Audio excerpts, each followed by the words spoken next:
예, 안녕하십니까. 12월 20일 월요일 아침, 새벽 5시 반입니다.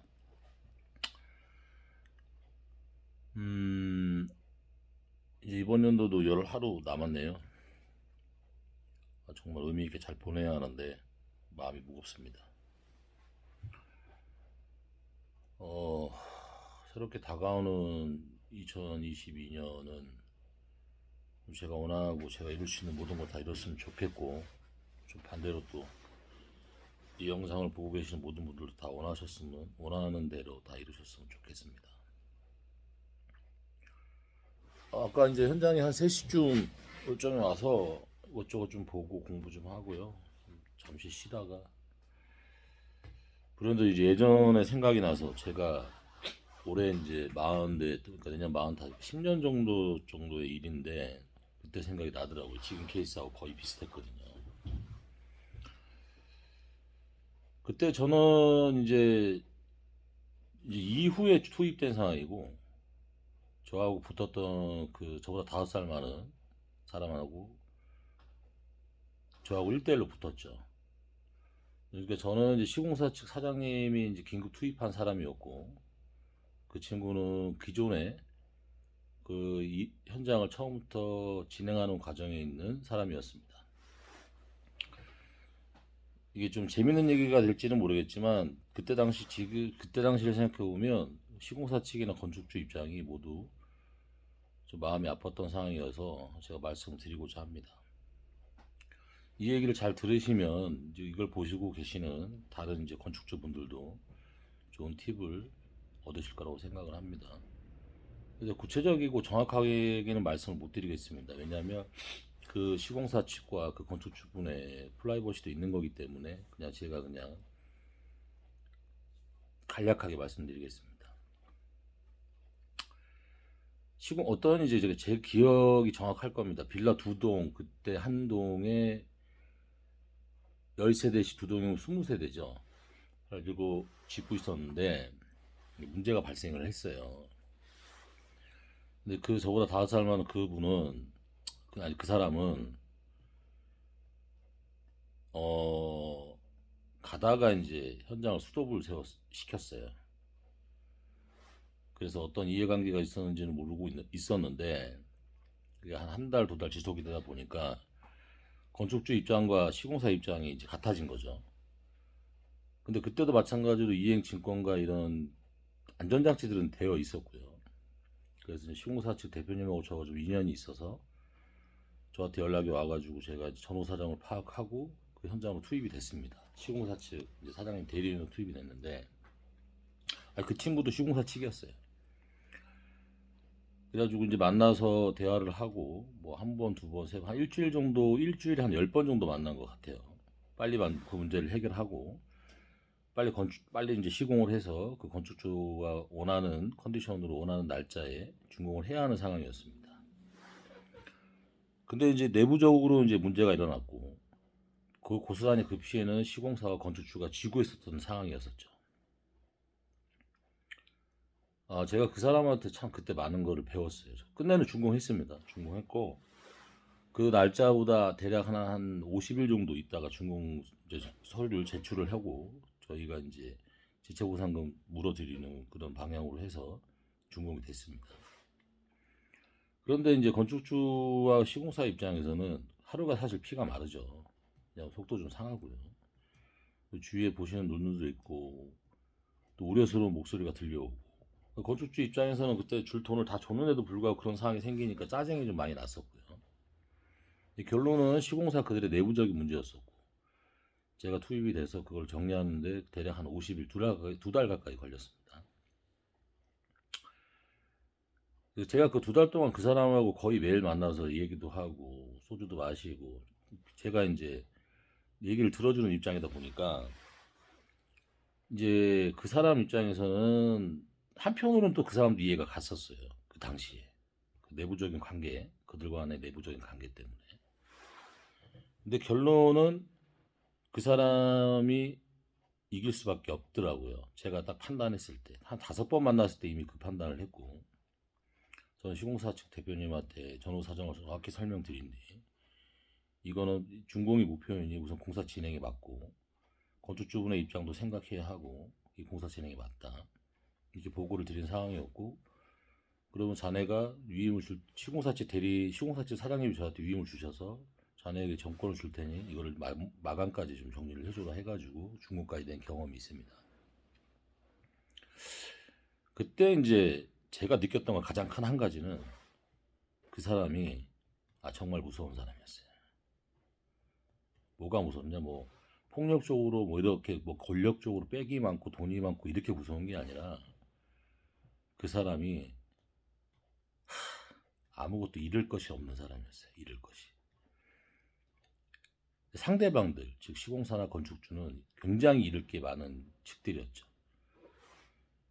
그걸 제가 5번 만나고 다 간파를 했고 더 이상 그 이야기는 하지 말고 일만 얘기하자. 이렇게 해서 이제 사실 그 사람하고 저하고 좀 친해진 계기가 됐고 그렇게 해서 이제 그 사람 측 생각은 뭐 제가 그 사람을 해유하려고 뭐 위로하려고 달래려고 들어왔다 생각하겠지만 저는 강조했던 게 시공사도 난중 문제다. 건축주 입장을 항상 말씀을 드렸고 당신이 건축주라고 생각을 해봐라. 하루하루 얼마나 이게 좀 짜증이 나고 피가 마르겠냐. 그때 이제 건축주는 이제 그때 당시 건설공제조합의 이행증권을 받은 상황이어서 뭐 보상을 다 받을 수 있는 상황이었습니다. 근데 이제 그런 중간의 과정들을 보면 이제 속된 얘기로 시공사는 박살이 나고 건축주가 가만히 놔두겠어요. 그거를 변호사를 사서라도 어떤 법적인 대책을 하겠죠. 근데 그 회사도 그때 당시 한 20년이 넘었던 회사이고 신용상의 문제가 생기고 그런 이제 기록이 생기다 보니 그거를 잘 무마했던 기억이 있습니다. 그 사람한테 제가 그때 딱 하나 그 사람의 언어를 제가 이제 가끔씩 써요. 그게 뭐냐면 판단은 우리가 하는 게 아니다. 판단은 상대방이 하는 것이고 판단은 수사기관과 법원이 하는 것이라는 얘기를 하더라고요. 그러니까 잃을 게 없는 사람이다 보니까 그런 말을 참 쉽게 하더라고요. 그래서 그렇구나. 그런 부분에서 제가 그 사람을 만나고 대화를 하면서 느꼈던 거 하나는 저는 그때 느꼈죠. 원칙과 소신을 무조건 세워야 되겠다. 그 원칙과 소신에서 흩어지면 이렇게 옆으로 빗나가면 그 사람처럼 되는 거다. 이런 생각을 해서 그 원칙과 소신을 세웠습니다.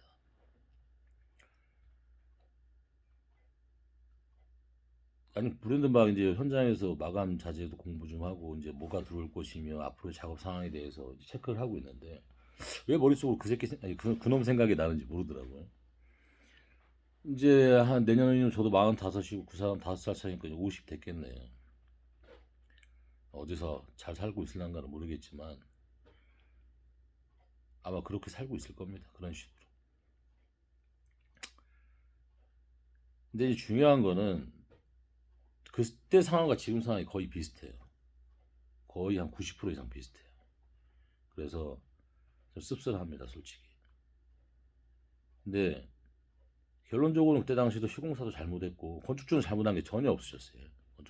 건축주는 원하는 날짜에 돈 현금으로 다 입금을 시켜드렸고 건설사에 건축주는 괜히 선의의 피해자가 돼버리신 것이고 결론은 그때 당시 2층 골조까지 끝났었는데 2동 같이 올라가고 있었거든요. 그거를 그냥 다 철거를 했어요. 그때 당시에 철거를 하고 다시 시작을 했죠.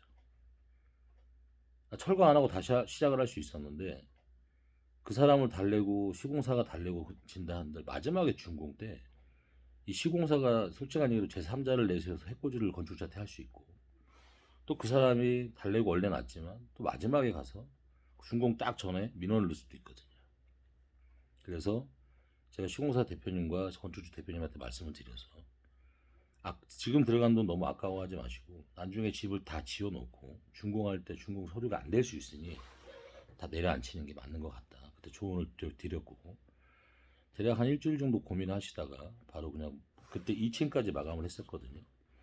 공사비는 많이 들어갔겠죠. 그거를 이제 시공사가 전액 부담하고 왜냐 이행증권을 끌어놨기 때문에 시공사가 잘못이 있었거든요. 그래서 그걸 다 시공사가 부담을 하고 다시 바닥에서부터 시작을 해서 준공을 냈던 기억이 있습니다.